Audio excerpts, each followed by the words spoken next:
Hey guys, welcome back to our channel. In this tech tutorial video, we're going to show you how you can change the ownership of project sheets in your workspaces on Smartsheet. So let us dive right into it. So in the first step, navigate to your workspace on Smartsheet and access the project sheet you would like to change the ownership for.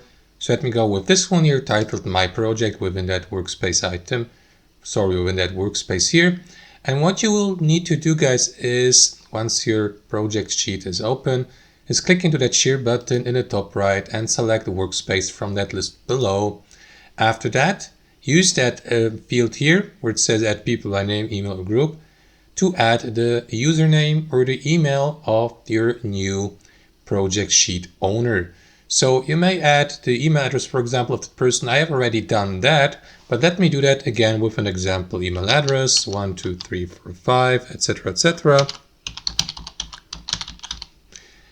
And after that, what you want to do is select the role here by clicking into the drop-down menu for the edit user, for example, as an admin, editor, commenter. You can go with any of these. You can also leave it at editor can share.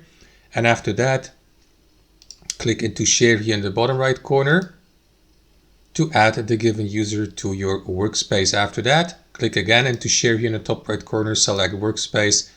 And here, guys, you will see that option, manage access. So click into that manage button.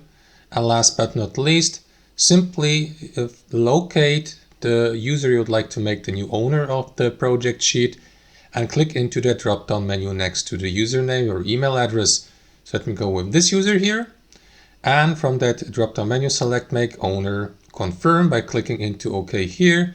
And after that, the ownership of that workspace and also of items within that workspace will be transferred to the given user, guys, so that the given user may accept or decline that.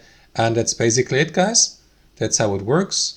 Don't forget to click into down here in the bottom right corner to confirm your setup. And that's it. Hope you enjoyed this video, got some real value from it, and we'll see you next time on our channel.